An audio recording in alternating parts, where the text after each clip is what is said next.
नमस्कार, जय Jagannath. Welcome back to the life सत्यर संधान। द लाइफ सत्यर संधान को आपण माननकु स्वागत। बहुत दिन परे पुणी थरे आपण माननक सहित आलोचना करिवा किछि समय मिलिछि।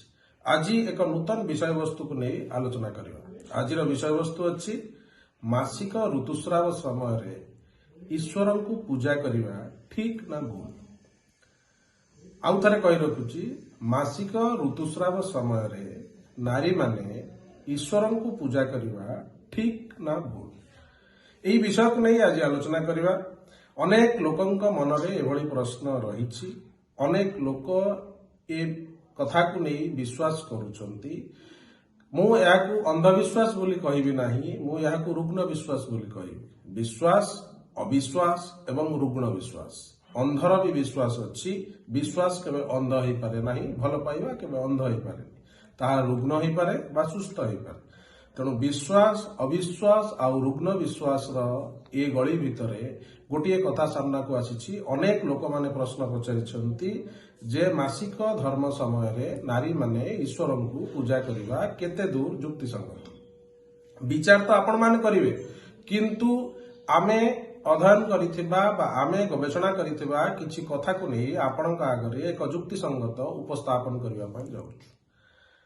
मासिक धर्म समय रे नारी माने बेसी पवित्र थांती, किंतु आमे माने आम समाज रे किछि कुसंस्कार को प्रचलित करिचे जे मासिक ऋतुस्राव समय रे नारी माने काहा को छुईबे नाही, रोसई घर को जिबे नाही, ठाकुर घर को जिबे नाही, ठाकुर को पूजा करिवे नाही।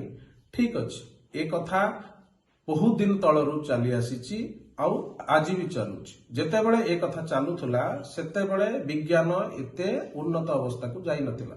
आम मानकर गवेषणा, आम मानकर चिंताधारा, आम मानकर संस्कार से उन्नत अवस्था को जाई नथिला।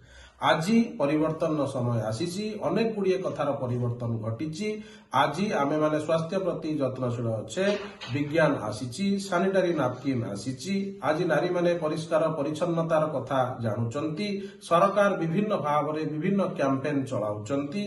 विश्व स्वास्थ्य संगठन विभिन्न कथा कैंपेन चलाउचंती। सारा विश्व रे ए विषय रे एक सतर्कता वार्ता चली। किंतु आपण माने जानी रखिबा दरकार, नारी माने प्रकृत ऋतुस्राव समय रे अधिक पवित्र थांती। स्नान, शौच ए सब कथा अनुसार से माने पवित्र थांती।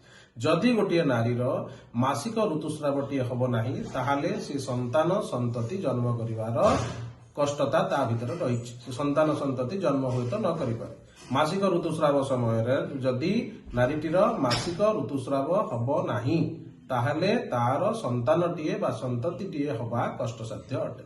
जो नारी आपण मानकर जीवनर, आपण मानकर संसारर एक नुआ अतिथि को नहीं के आसुची बा आपणकर पीढ़ी को जीए तार पेट भितर धरी रखिबार शक्ति रखिची, से नारी केतेबेले अपवित्र हेई पारे कि? ईश्वर सर्वभूतानां, शास्त्र कहउचंती ईश्वर अत्र तत्र सर्वत्र सबु जगह अछंती। आमे ठाकुर को गोटे घरे बंदी करी रखिचे कि? एई चिंताधारा जना पड़ुची आमे होय तो ठाकुर को गोटे घरे बंदी करी रखिचे। तेणु नारी टिकी आमे गोटे घरे बंदी करी दउचे एवं से ठाकुर को पूजा करि परिबो नाही बोली एक नियम को रखी दउचे। किंतु नारीटीए काय मन वाक्य रे ठाकुर को पूजा करि परिबो।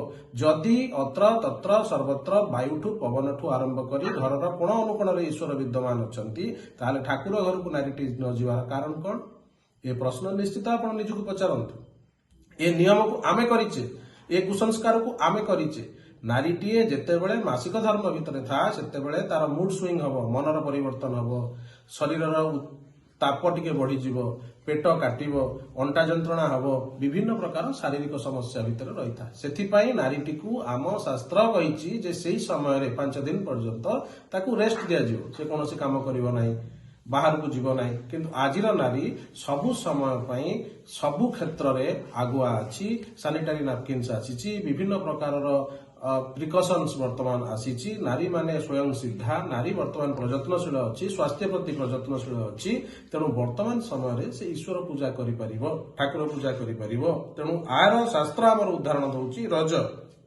ओडिया रे रज संक्रांति, रज पर्व सबुठारु बड़ पर्व नारी मानकर ऋतुस्राव समय सचेतनता को ବାର୍ତ୍ତା को बहन करुच्ची एवं कामाख्या ठाकुराणी पाखे आमर जो शक्तिपीठ अच्छी आंबुबाची मेला समय से समय मांकर सबुठारु शक्ति अधिक थाए तंत्रशास्त्र परंपरा अनुसार विश्वास रखा जाइए समय मांकर पूजा अर्चना कले माँ अत्यधिक फल प्रदान करता तेणु जितेबाला आम शास्त्र ये कथार गुणगान करुच्ची आमे माने रुग्ण विश्वास सहित अनेक गुड़े कुसंस्कार को थोपी देचे एवं आमे माने कहूचे से पूजा करि परिबनी मंदिर को जाई परिबनी मंदिर को दर्शन करि परिबनी एवं आमर नारी माने एक कथा को भी ग्रहण करुचंती किंतु एबे परिवर्तन समय आसीची परिवर्तनशील हवाक पड़िबो सेही समय नारी माने अधिक पवित्र थांती सेही समय ऋतुमती हवा समय से माने अधिक पवित्र थांती एवं सेमानक भितर एक नूतन ऊर्जा नूतन शक्ति नूतन भ्रूणर संचार घटी था एवं सेही समय होची सबुठारु संधि समय सेही समय ही